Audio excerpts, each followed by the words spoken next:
जय श्री राधे, हरे कृष्ण। आप सभी का दिन शुभ हो। प्रिय भक्तजनों, आज दिनांक है 17 अप्रैल और दिन है शुक्रवार और आज है वैशाख मास की अमावस्या तिथि, जो कि आज शाम 5:21 तक रहेगी। इसके बाद में प्रतिपदा तिथि प्रारंभ होगी और आज ब्रह्म मुहूर्त सुबह 4:31 से 5:19 तक रहेगा। सूर्योदय होगा सुबह 6:08 पर, सूर्यास्त होगा शाम 6:44 पर, राहु काल सुबह 10:30 से दोपहर 12 बजे तक रहेगा। आज अमावस्या की कथा भी हमारे चैनल पर सुनाई गई है, आप चाहें तो सुन सकते हैं। आज आप सुनेंगे वैशाख मास महात्म्य का 16वां अध्याय। और इससे पहले आपको आज एक ब्राह्मण देवता और माँ लक्ष्मी जी के कृपा की कथा सुनाते हैं, जिसे आप सभी श्रद्धा के साथ जरूर सुनिएगा। एक बार एक बूढ़े ब्राह्मण थे। वह रोज पीपल को जल से सींचा करते थे। पीपल में से रोज एक लड़की निकलती और कहती, पिताजी मैं आपके साथ जाऊंगी। ये सुनते सुनते वह बूढ़े ब्राह्मण दिन प्रतिदिन कमजोर होते गए। तब एक दिन उनकी पत्नी ने पूछा, क्या बात है? तब बूढ़े ब्राह्मण ने कहा कि अरे भाग्यवान, पीपल से रोज एक लड़की निकलती है और कहती है कि वो भी मेरे साथ चलेगी। तब ब्राह्मणी बोली कि कल ले आना उस लड़की को। जहाँ हमारी 6 लड़कियां पहले से ही घर पर हैं, वहाँ 7वीं लड़की और सही। अगले दिन बूढ़े ब्राह्मण ने उस लड़की को अपने घर पर चलने के लिए कहा और वह उस लड़की को घर ले आए। लड़की को घर पर छोड़ने के बाद वह वृद्ध ब्राह्मण गांव में आटा मांगने गए तो उन्हें उस दिन और दिनों की अपेक्षा ज्यादा आटा मिला था। जब ब्राह्मणी घर पर वह आटा छानने लगी तो लड़की ने कहा, माँ जी लाइए, मैं छान देती हूँ आटा। जब वह लड़की आटा छानने बैठी तो परात भर गई। उसके बाद ब्राह्मणी भोजन बनाने जाने लगी तो वह लड़की बोली, माँ जी आज रसोई में मैं जाऊंगी। ब्राह्मणी बोली, ना तू अभी छोटी है, तेरे हाथ जल जाएंगे।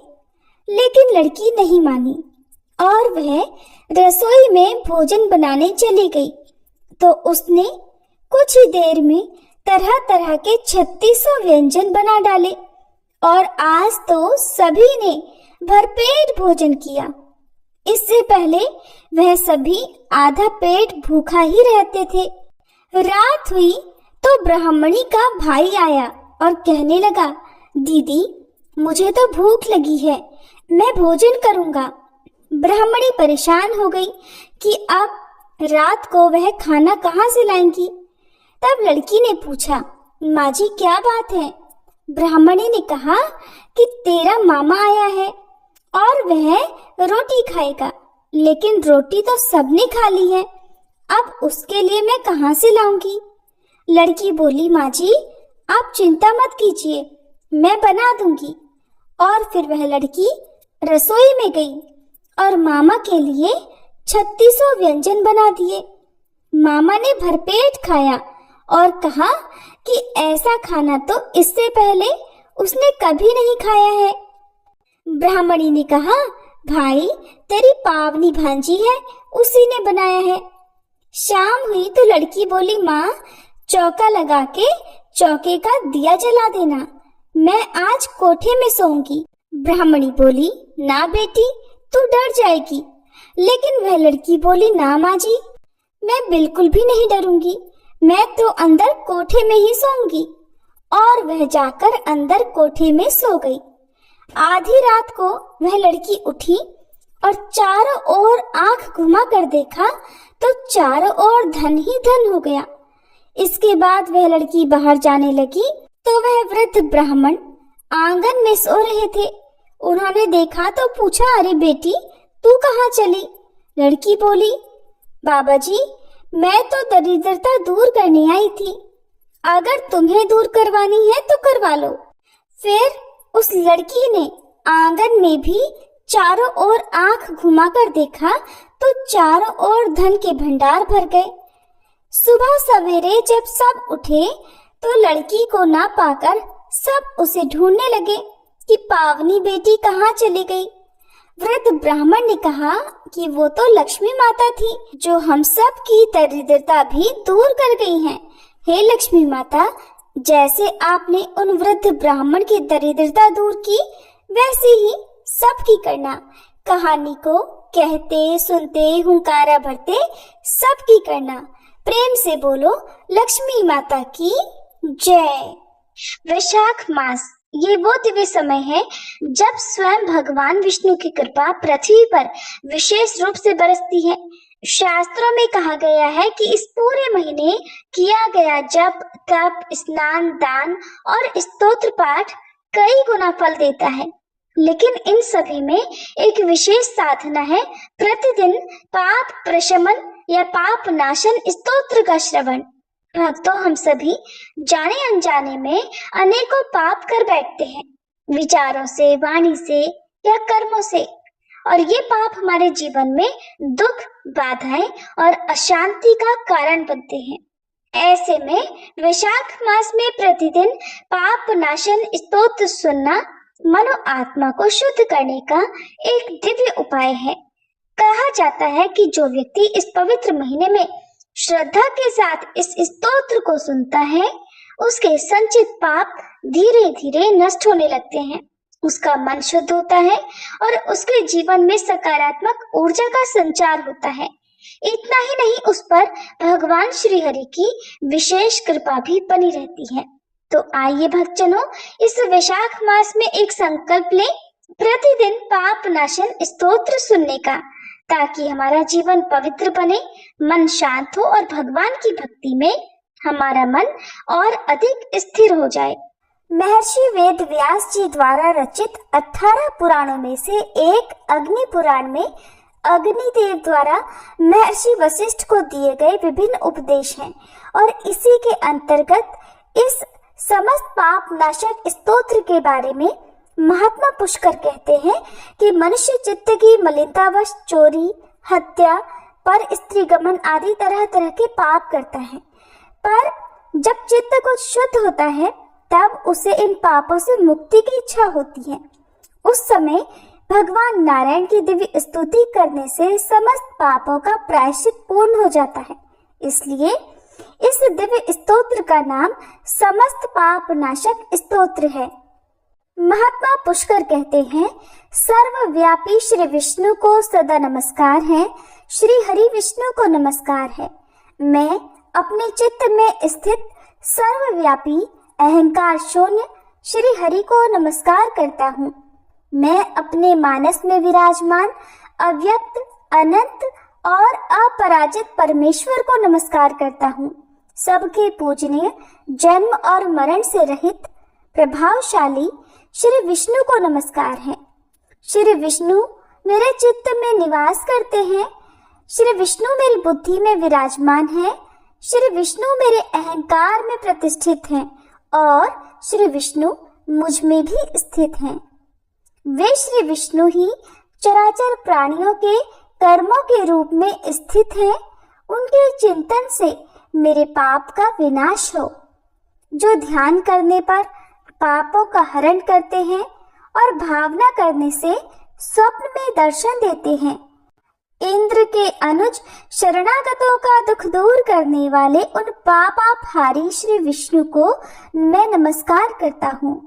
मैं इस निराधार जगत में अज्ञानांधकार में डूबते हुए को हाथ का सहारा देने वाले परात्पर स्वरूप श्री विष्णु के सम्मुख प्रणत होता हूँ। सर्वेश्वर प्रभु, कमल नयन परमात्मन ऋषिकेश, आपको नमस्कार है। इंद्रियों के स्वामी श्री विष्णु, आपको नमस्कार है। हे नरसिंह, अनंत स्वरूप गोविंद, समस्त भूत प्राणियों की सृष्टि करने वाले केशव, मेरे द्वारा जो दुर्वचन कहा गया हो अथवा पाप पूर्ण चिंतन किया गया हो, मेरे उस पाप का प्रशमन कीजिए, आपको नमस्कार है। केशव, अपने मन के वश में होकर मैंने जो न करने योग्य अत्यंत उग्र पाप पूर्ण चिंतन किया है उसे शांत कीजिए। परमार्थ परायण ब्राह्मण प्रिय गोविंद, अपनी मर्यादा से कभी च्युत न होने वाले जगन्नाथ, जगत का भरण पोषण करने वाले देवेश्वर, मेरे पाप का विनाश कीजिए। मैंने मध्याह्न, अपराह्न, सायंकाल एवं रात्रि के समय जानते हुए अथवा अनजाने शरीर, मन एवं वाणी के द्वारा जो पाप किया हो, पुंडरीकाक्ष, ऋषिकेश, माधव, आपके इन 3 नामों के उच्चारण से मेरे वे सब पाप क्षीण हो जाएं। हे कमल नयन लक्ष्मीपते, इंद्रियों के स्वामी माधव, आज आप मेरे शरीर एवं वाणी के द्वारा किए हुए पापों का हनन कीजिए। आज मैंने खाते, सोते, खड़े, चलते अथवा जागते हुए मन, वाणी और शरीर से जो भी नीच एवं नरक की प्राप्ति कराने वाला सूक्ष्म अथवा स्थूल पाप किया हो, भगवान वासुदेव के नामोच्चारण से वे सब विनष्ट हो जाएं। जो परब्रह्म, परम धाम और परम पवित्र हैं, उन श्री विष्णु के संकीर्तन से मेरे सब पाप लुप्त हो जाएं। जिसको प्राप्त होकर ज्ञानी जन पुनः लौट कर नहीं आते, जो गंध, स्पर्श आदि तन्मात्राओं से रहित है, श्री विष्णु का वह परम पद मेरे पापों का शमन करे। जो मनुष्य पापों का विनाश करने वाले इस स्तोत्र का पठन अथवा श्रवण करता है, वह शरीर, मन और वाणी जनित समस्त पापों से छूट जाता है एवं समस्त पाप ग्रहों से मुक्त होकर श्री विष्णु के परम पद को प्राप्त होता है। इसलिए किसी भी पाप के हो जाने पर इस स्तोत्र का जप करें। यह स्तोत्र पाप समूहों के प्रायश्चित के समान है। कृच्छ्र आदि व्रत करने वालों के लिए भी यह श्रेष्ठ है। स्तोत्र, जप और व्रत रूप प्रायश्चित से संपूर्ण पाप नष्ट हो जाते हैं। इसलिए भोग और मोक्ष की सिद्धि के लिए इनका अनुष्ठान करना चाहिए। इस प्रकार जो भी सच्ची श्रद्धा और निष्ठा रखकर पाप नाशन स्तोत्र का पाठ या श्रवण करता है, उसके सभी संचित पापों का नाश हो जाता है। श्री राधिकाय नमः। राधा रानी को समर्पित श्री राधा कवचम एक ऐसा दिव्य स्तोत्र है जो भक्त की हर प्रकार की बाधाओं से रक्षा करता है। श्री राधा कवच के विषय में देवी पार्वती जी ने महेश्वर से पूछा। देवी पार्वती जी ने कहा, हे कैलाशवासिन, भक्तों पर अनुग्रह करने वाले हे प्रभु, श्री राधिका जी का पवित्र कवच मुझको सुनाओ। हे त्रिशूल और धनुष धारण करने वाले नाथ, मैं आपकी शरण में हूँ। यदि मुझ पर आपकी कृपा हो तो दुख के भय से आप मेरी रक्षा कीजिए। तब श्री शिव जी बोले, हे गिरिराज कुमारी, सुनो। यह प्राचीन कवच अब मैं आपको सुना रहा हूँ, जो बड़ा पवित्र है। यह संपूर्ण पापों को हरने वाला है और सब प्रकार से रक्षा करने वाला है। सुख, भोग और मोक्ष का साधन एवं श्री श्याम सुंदर की भक्ति को देने वाला है। हे देवी, यह कवच त्रिलोकी का आकर्षण कर सकता है और साधक को प्रभु की सन्निधि में पहुंचा देता है। यह सभी शत्रुओं को डराने वाला, सर्वत्र विजय प्राप्त कराने वाला और सभी प्राणियों की मनोवृत्तियों को हराने वाला है। इस कवच के पढ़ने से सदा ही आनंद रहता है। सालोक्य, सृष्टि, सामीप्य, सायुज्य चारों ही प्रकार की मुक्ति प्राप्त हो जाती है एवं अनेकों राजसूय और अश्वमेध यज्ञ का फल प्राप्त होता है। इस कवच के बिना यदि कोई केवल श्री राधा मंत्र को ही जपे तो उसे उसका फल नहीं मिलता और पद पद पर विघ्न बाधाएं उपस्थित होने लगती हैं। श्री राधा कवच का मैं अर्थात महादेव ऋषि हूँ। अनुष्टुप छंद है, श्री राधा देवता है, रांग बीज और रांग ही कीलक है। धर्म, अर्थ, काम और मोक्ष इन सब में ही इसका विनियोग किया जाता है। श्री राधा जी मेरे मस्तक और ललाट की रक्षा करें। श्रीमती दोनों नेत्रों की और गोपेंद्र नंदिनी दोनों कानों की रक्षा करें। और श्री हरिप्रिया जी नासिका की और शशि शोभना जी दोनों भ्रुकुटियों की रक्षा करें। श्री कृपा देवी ऊपर के होठ की और गोपिका जी नीचे के होठ की रक्षा करें। ऊपर के दांतों की श्री वृष भानुसुता और ठोड़ी की श्री गोप नंदिनी जी रक्षा करें। कपोलों की चंद्रावली जी रक्षा करें और श्री कृष्ण प्रिया जी जिह्वा की रक्षा करें। श्री हरि प्रिया कंठ की और विजया जी हृदय की रक्षा करें। चंद्रवदना दोनों भुजाओं की, सुवल्वसा पेट की, युगान्वता कमर की और सौभद्रिका दोनों पैरों की रक्षा करें। चंद्रमुखी नखों की, गोपा वल्लभा टखनों की, जया घुटनों की और गोपी सभी ओर से मेरी रक्षा करें।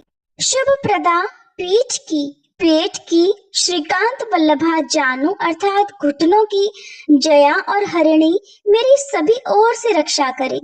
वाणी वचनों की रक्षा करें। धनेश्वरी खजाने की, कृष्ण रता पूर्व दिशा की और कृष्ण प्राणा पश्चिम दिशा की रक्षा करें। उत्तर दिशा की हरिता, दक्षिण दिशा के वृषभानुजा, रात्रि में चंद्रावली और शवेदित मेखला दिन में रक्षा करें। मध्याह्न में सौभाग्यदा, सायं में काम रूपिणी, प्रातः काल में रुद्री तथा रात्रि के अवसान होने पर गोपिनी हमारी रक्षा करें। संगम में हेतुदा, दिन वृद्धि के अवसर में केतुमाला, अपराह्न में हमेशेषा और संपूर्ण संध्यों में शमिता रक्षा करें। उपभोग के समय योगिनी, रति प्रदा रति के समय, योग के समय में रत्नावली और कामेशी एवं कौतुकी नित्य प्रति मेरी रक्षा करें। कृष्ण मानसा श्री राधिका जी सदा सर्वदा सब कार्यों में मेरी रक्षा करें। जिन स्थलों के नामों की चर्चा नहीं की गई है उन सब की श्री ललिता जी रक्षा करें। महेश्वर कहते हैं, हे देवी, यह अद्भुत कवच हमने तुम्हें सुना दिया। इसका नाम है सर्व रक्षा कारक। यदि इसे कोई प्रातः, मध्याह्न या सायंकाल पढ़ता है तो इससे बड़ी भारी रक्षा हो जाती है। श्री राधा कवच के पढ़ने से उस साधक के मन में जैसी कामना हो वैसे ही सिद्धि हो जाती है। राजद्वार, सभा संग्राम और शत्रुओं द्वारा पहुंचाए हुए संकट के समय, प्राण और धन विनिष्ट होने के समय यदि मनुष्य यत्न से इसका पाठ करे तो हे देवी उनका कार्य सिद्ध हो जाता है और उसको कहीं भी भय नहीं रहता। और तो और उसने सचमुच श्री राधिका जी की आराधना कर ली। गंगा स्नान और भगवान के नाम से जो फल प्राप्त होता है, निस्संदेह वह फल इस कवच के पढ़ने वाले को मिल जाता है।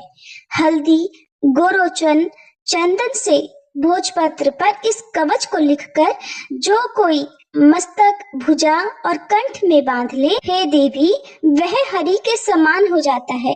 ब्रह्मा जी इस कवच के प्रसाद से ही सृष्टि रचते हैं, श्री विष्णु पालन करते हैं और मैं अर्थात शंकर इसी कवच के प्रसाद से ही सृष्टि का संहार करता हूँ। यह कवच विशुद्ध वैष्णव को देना चाहिए जिनमें वैराग्य आदि गुण हो, जिसकी बुद्धि व्यग्र ना हो, नहीं तो अनाधिकारी को देने वाला स्वयं नष्ट हो जाता है। इसमें किसी प्रकार का संदेह नहीं करना चाहिए। श्री राधा कवच पाठ हिंदी अनुवाद संपूर्ण हुआ।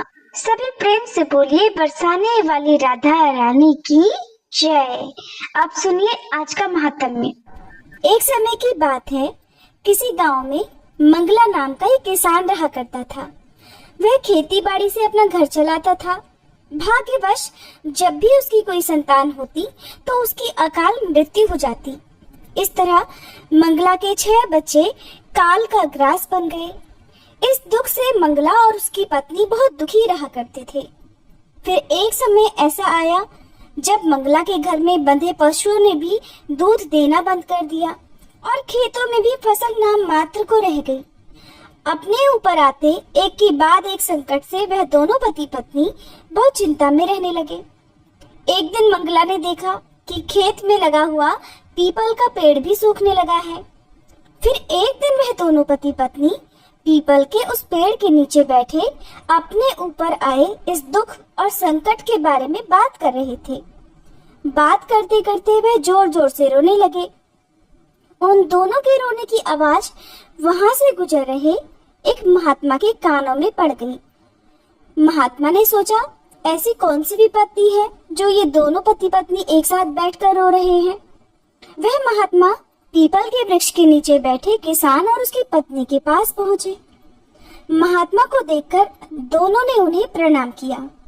महात्मा के पूछने पर मंगला ने उन्हें अपनी आप बीती सुना दी और कहने लगा, महाराज, कई वर्षों से हम संतान का दुख झेल रहे हैं और अब अपने पशु और खेतों में लगे वृक्षों का दुख झेलना हमारे बस की बात नहीं है। उनकी ऐसी दशा को देखकर महात्मा बोले, तुम किसी प्रकार की चिंता मत करो। तुम्हारे खेत में लगा यह पीपल का वृक्ष तुम्हारे सभी दुखों का नाश करेगा। आज के बाद तुम रविवार को छोड़कर बाकी 6 दिनों तक इस पीपल को दूध, जल और तेल से सींचना। संध्या के समय पीपल के नीचे तेल का दीपक जलाना और 7वें दिन यानी रविवार को पीपल में जल चढ़ाने की बजाय दूध मिश्रित जल सूर्य भगवान को अर्पित करना। तुम्हारे ऊपर आया हुआ सारा संकट कट जाएगा। ऐसा कहकर वह महात्मा वहां से चले गए। फिर मंगला ने महात्मा के कहे अनुसार अगले दिन से ही अपने खेत में लगे पीपल के वृक्ष को सींचना शुरू कर दिया और शाम के समय वह पीपल के वृक्ष के नीचे तेल का दीपक भी जलाने लगा। देखते ही देखते मंगला के संकट कटने लगे। वह पीपल का वृक्ष जो सूख रहा था फिर से हरा भरा हो गया। खेत में फसल लहलाने लगी। पशुओं ने भी भरपूर दूध देना शुरू कर दिया और ठीक 1 वर्ष के अंदर ही मंगला के घर में पुत्र पैदा हुआ। अब दोनों पति पत्नी बड़ी खुशी के साथ अपने पुत्र के साथ रहने लगे। उनके घर की दरिद्रता दूर हो गई। पीपल सींचने के कारण अब उनके घर में संतानों की अकाल मृत्यु नहीं होती थी। एक दिन मंगला को फिर से महात्मा के दर्शन हुए। मंगला और उसकी पत्नी ने पुत्र सहित महात्मा को प्रणाम किया और कहा, हे प्रभु, आपके आशीर्वाद से ही हमें संतान सहित सभी सुख प्राप्त हुए हैं।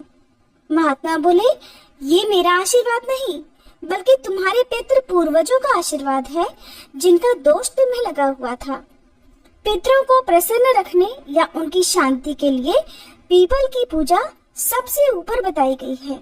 इसलिए हर मनुष्य को पितरों की शांति के लिए पीपल में जल अवश्य अर्पित करना चाहिए। ऐसा करने से पितर प्रसन्न रहते हैं और घर में हर तरह की खुशहाली भी बनी रहती है। हे पीपल देव, जैसे आपने मंगला के कष्ट दूर किए वैसे ही इस कथा को सुनने और सुनाने वाले, हुंकारा भरने वाले सब पर बनाए रखना। सबको सुख शांति और समृद्धि देना। अब सुनिए पीपल सींचने की दूसरी कहानी। किसी गांव में एक गुजरी रहा करती थी। उसने एक दिन अपनी बहू से कहा कि बहू, जा तू ये दूध और दही बेच आ। वह दूध दही बेचने गई तो रास्ते में उसने देखा कि बहुत सारी औरतें पीपल सींचने के लिए आई हुई हैं। वह उन्हें देखकर वहीं पर बैठ गई और तब उसने उन औरतों से पूछा कि आप ये सब क्या कर रही हैं? औरतों ने जवाब दिया कि हम पीपल महादेव की पटवारी सींच रहे हैं। उसने फिर पूछा कि इसको करने से क्या लाभ होता है? औरतों ने जवाब दिया कि ऐसा करने से अन्न और धन की प्राप्ति होती है। अगर किसी का पति वर्षों से बिछड़ा हुआ है तो वह भी मिल जाता है और पितरों का आशीर्वाद भी प्राप्त होता है। उनकी बातें सुनकर वह गुजरी बोली कि तुम तो पानी से सींच रही हो, मैं तो दूध दही से सींचूंगी। अब वह गुजरी हर रोज वहां आती और सारे दूध दही से पीपल की पटवारी को सींच जाती। उसकी सास उससे हर रोज पैसों के बारे में पूछती तो बहू कह देती, माँ जी, ये महीना खत्म होने दो, तब मैं सारे पैसे लाकर दे दूंगी। महीना खत्म होने पर पूर्णिमा तिथि आई तो वह गुजरी पीपल की पटवारी के पास धरना देकर बैठ गई। पीपल ने उससे पूछा, तू यहाँ क्यों बैठी है? बहू ने कहा, मेरी सास दूध दही के पैसे मांगेगी। पीपल ने कहा, लेकिन मेरे पास तो पैसे नहीं हैं। ये भाटे, डंडे, पत्ते और पान पड़े हैं, ये सब ले जा और गुल्लक में रख देना। घर पहुंचने पर सास ने बहू से पूछा कि आज पैसे लाई है या नहीं। बहू कहने लगी, माँ जी, मैंने गुल्लक में पैसे रख दिए हैं। सास ने गुल्लक खोलकर देखा तो उसकी आंखें फटी की फटी रह गईं। गुल्लक में हीरे और मोती जगमगा रहे थे, पत्ते धन में बदल गए थे।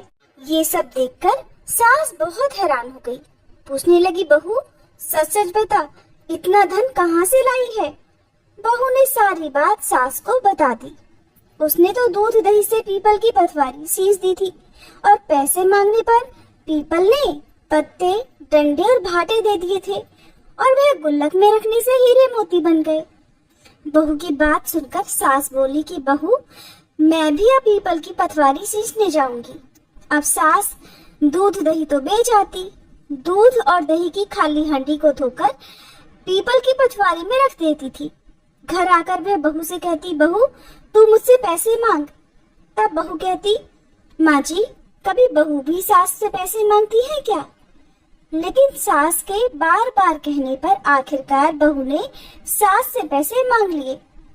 तब तो वह पीपल के पास धरना देकर बैठ गई, जैसे उसकी बहू ने धरना दिया था। पीपल ने भाटे, पत्ते, डंडे और पान सास को भी दिए। सास ने घर आकर वह सब गुल्लक में रख दिए। सास के कहने पर बहू ने गुल्लक तोड़ी तो देखा उसमें धन की जगह कीड़े मकोड़े भर रहे थे। तब गुजरी ने अपनी सास से पूछा, माँ जी ये सब क्या है?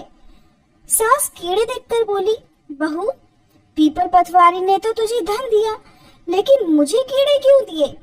इस पर सभी औरतें बोली कि तुम्हारी बहू ने सब कुछ सच्चे मन से किया था, लेकिन तुमने धन के लालच में आकर यह सब किया, इसीलिए पटवारी माता ने तुम्हें धन और हीरे मोती की जगह कीड़े मकोड़े भर दिए हैं।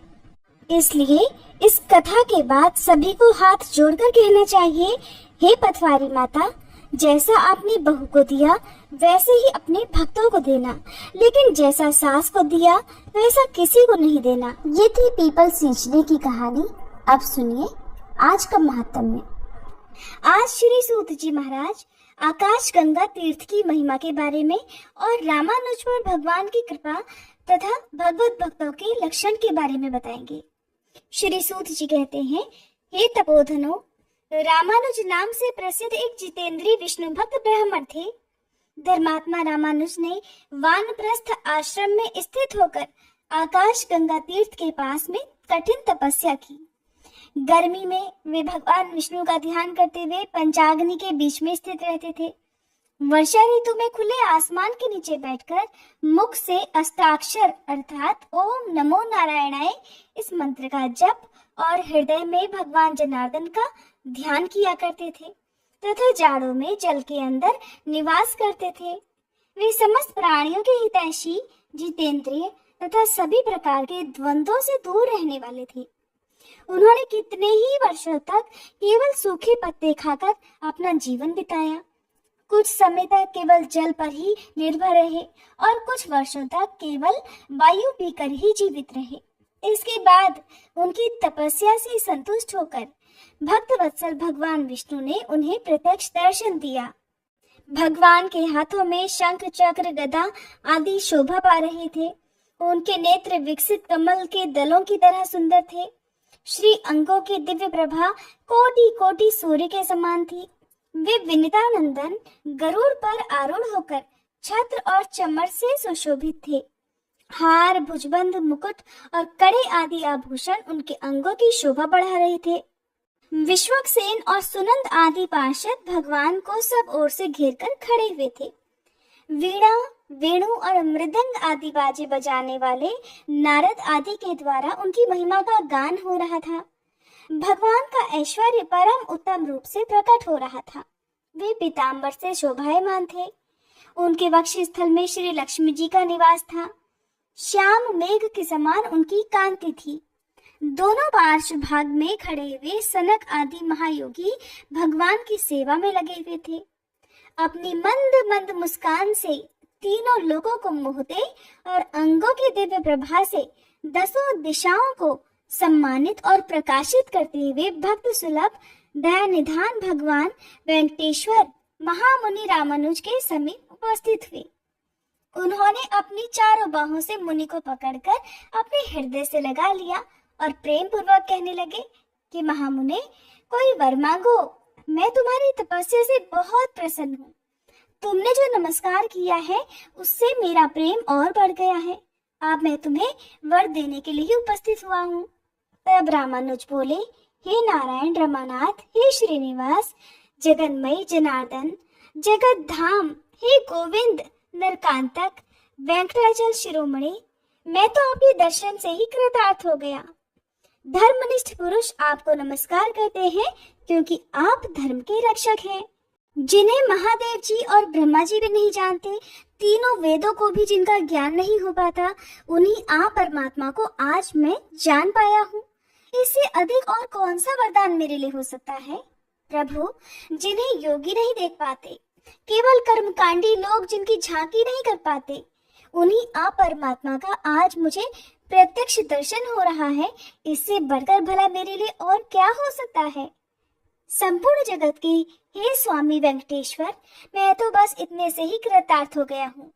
जिनके नाम का स्मरण करने मात्र से ही बड़े बड़े पातकी मनुष्य भी मुक्ति को प्राप्त हो जाते हैं, उन्हीं भगवान जनार्दन का आज मैं प्रत्यक्ष दर्शन कर रहा हूँ।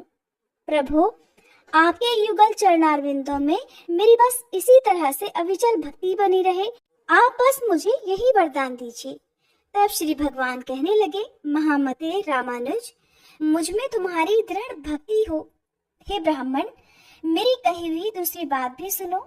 जब सूर्य मेष राशि में स्थित हो जाते हैं, उस समय चित्रा नक्षत्र से युक्त पूर्णिमा होने पर जो लोग आकाश गंगा में स्नान करते हैं, वे पुनरावृत्ति रहित परम धाम को प्राप्त हो जाते हैं। रामानुज, इसलिए तुम आकाश गंगा के समीप ही निवास करो। पूर्व जन्मों के अनुसार प्राप्त हुए इस शरीर का तुम्हें अंत होने पर मेरे स्वरूप की प्राप्ति होगी। इस विषय में बहुत कहने की क्या आवश्यकता है। आकाश गंगा के शुभ जल में जो कोई भी स्नान करते हैं, वे सभी उत्तम भगवत भक्त हो जाते हैं। तब रामानुज ने पूछा, भगवान, भगवत भक्तों के लक्षण क्या हैं? किस कर्म से उनकी पहचान होती है?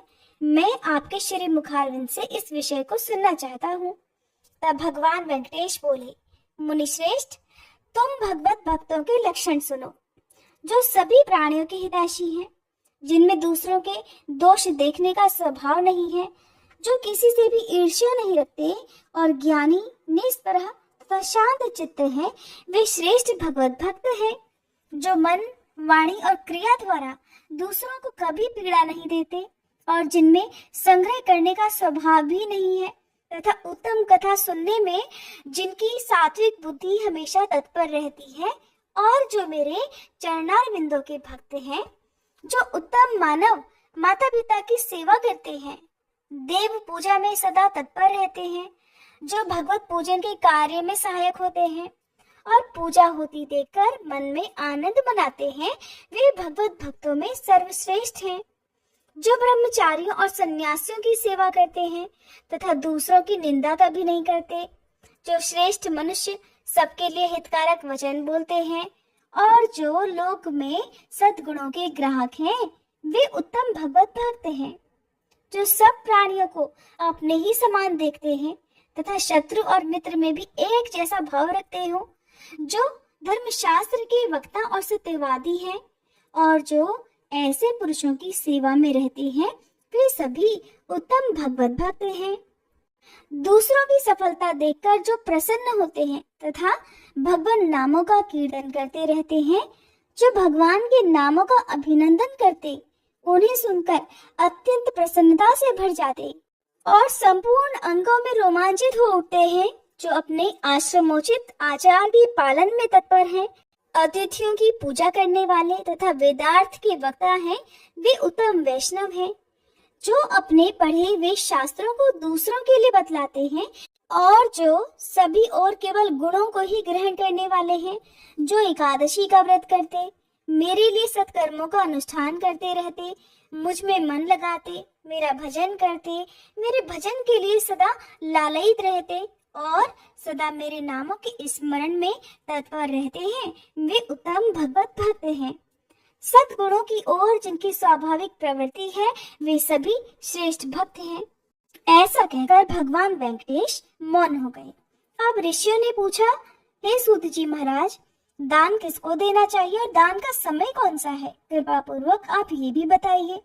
तब श्री सूत जी कहने लगे, हे ब्राह्मणों, नपुंसक, पुत्रहीन, पाखंडी, वेद वेताओं तथा ब्राह्मणों से द्वेष रखने वाले और अपने वर्णाश्रमोचित कर्म का त्याग करने वाले पुरुष को दिया हुआ दान निष्फल होता है। जो पराई स्त्रियों में आसक्त है, दूसरों के धन का जिसके मन में बड़ा लोभ है और जो गीत गाने वाला है, ऐसे ब्राह्मण को दिया हुआ दान निष्फल माना जाता है। जिसके मन में दोष दर्शन का भाव है, जो कृतघ्न और मायावी है, जिसमें ज्ञान का भाव है, जो सदा भीख मांगने वाला है, हिंसक है, जो नाम वेद और स्मृति बेचता है, धर्म का व्यापार करता है और दूसरों को सताना ही जिसका स्वभाव बन गया है, ऐसे ब्राह्मण को दिया हुआ दान भी निष्फल होता है। जो कोई भी पाप में संलग्न रहने वाले हैं, उनसे ना तो कुछ लेना ही चाहिए और ना ही उन्हें कुछ देना चाहिए।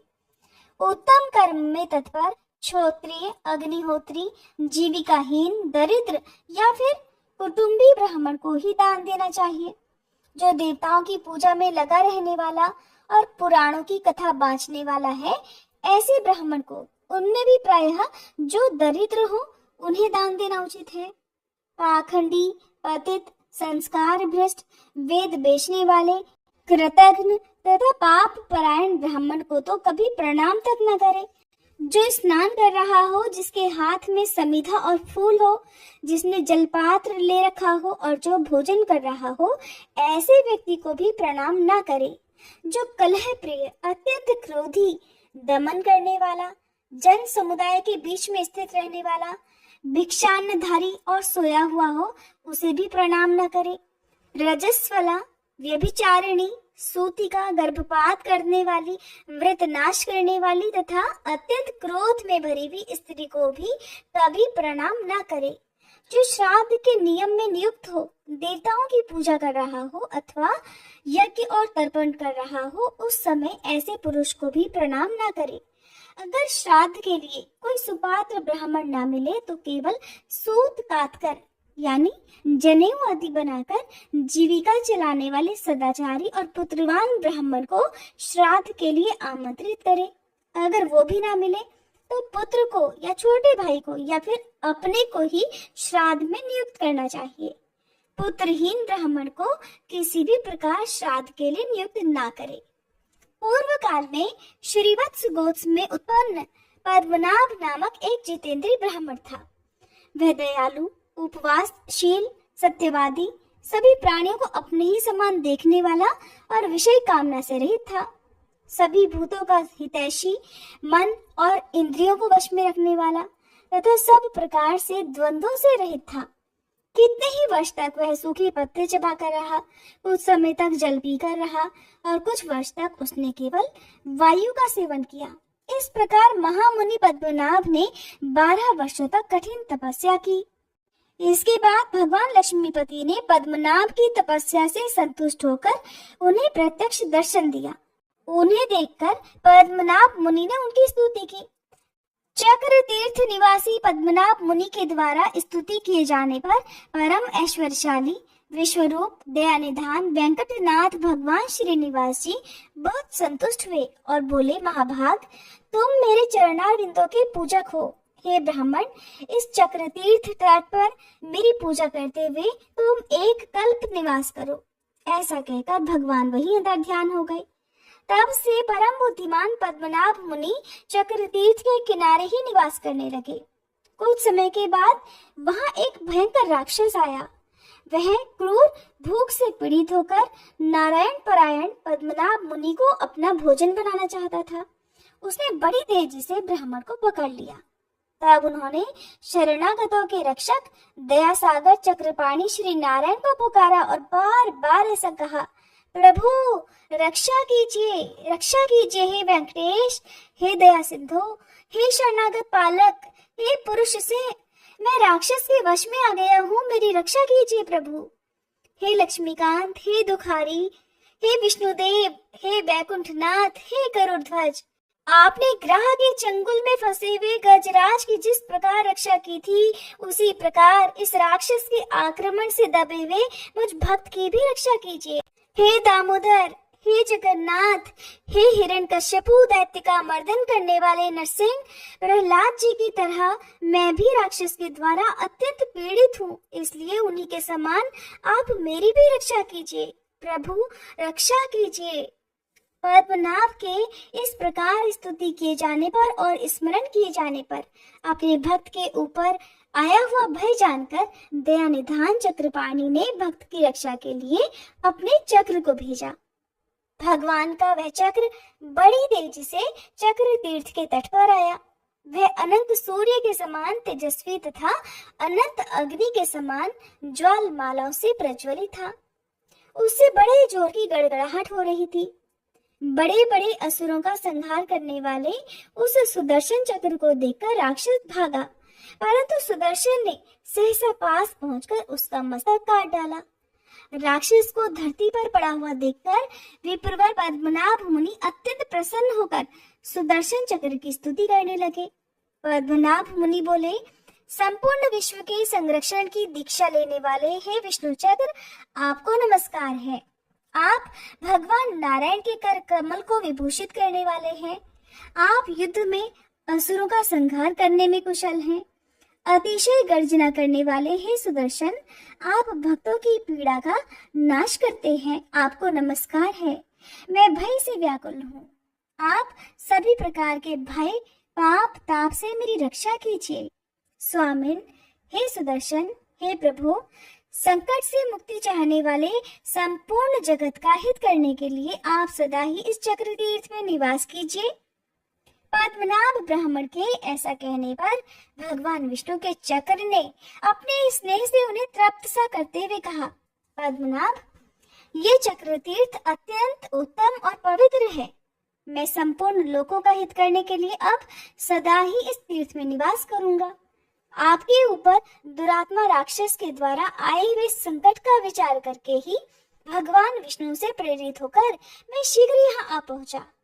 आपको पीड़ा देने वाले उस अधम राक्षस को मैंने मार डाला और आपकी उसके भय से रक्षा की, क्योंकि आप भगवान के भक्त हैं। हे विप्रवर, सब पापों का हरण करने वाले इस परम पवित्र चक्र तीर्थ में सब लोगों की रक्षा के लिए अब मैं सदा निवास करूंगा।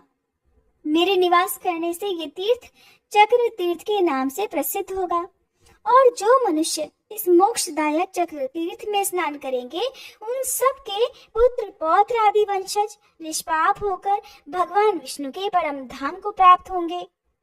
ऐसा कहकर भगवान विष्णु के चक्र ने पद्मनाभ मुनि तथा अन्य ब्राह्मणों के देखते ही देखते सहसा उस चक्र सरोवर में प्रवेश कर लिया। हे शौनक आदि महर्षियों, इस प्रकार मैंने आप लोगों से चक्र तीर्थ के महात्म्य का वर्णन किया। जो मनुष्य एकाग्र चित्त होकर इस अध्याय को पढ़ता या सुनता है, उसे चक्र तीर्थ में स्नान करने का उत्तम फल प्राप्त हो जाता है। हरे कृष्ण। आज के अध्याय में बस इतना ही। कथा को अंत तक सुनने के लिए आप सबका बहुत बहुत धन्यवाद। अब सुनिए श्री तुलसी चालीसा पाठ। जय जय तुलसी भगवती सत्यवती सुखदानी, नमो नमो हरि प्रेसी श्री वृंदा गुणखानी, श्री हरि शेष विरजनी देहु अमर वर अम्ब, जनहित है वृंदावनी अब न करहु विलंब। धन्य धन्य श्री तुलसी माता, महिमा अगम सदा श्रुति गाता। हरि के प्राण हूँ से तुम प्यारी, हर ही है तू कीन्हो तप भारी। जब प्रसन्न है दर्शन दीन्हो, तब कर जोरी विनय उस कीन्हो। हे भगवंत कंत मम होहु, दीन जानि जनि छाड़हु छोहु, सुनि लक्ष्मी तुलसी की बानी, दीन हो श्राप कद पर आनी। उस अयोग्य वर मांगन हारी, हो विटप तुम जड़ तनु धारी। सुनि तुलसी ही श्राप्यो देहि ठामा, करहु वास तुहु नीचन धामा।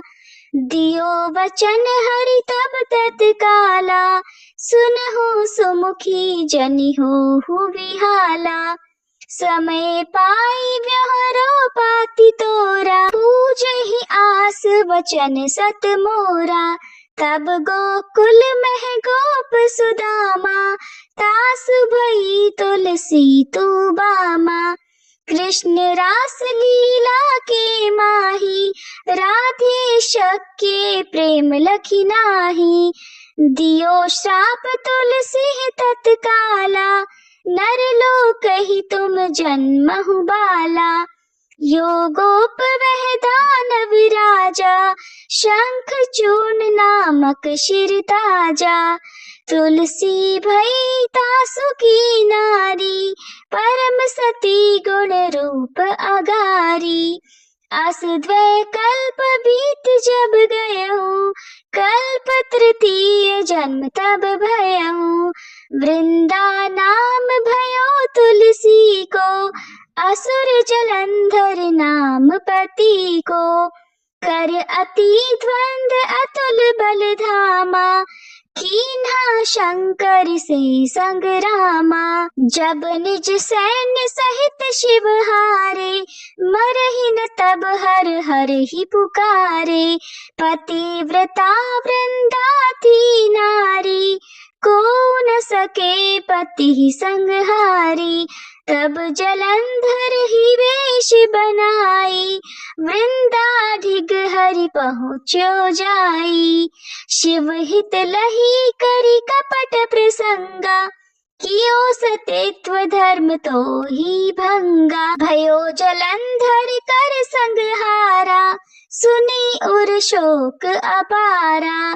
तिहि क्षण दियो कपट हरि टारी, लखी वृंदा दुख गिरा उचारी।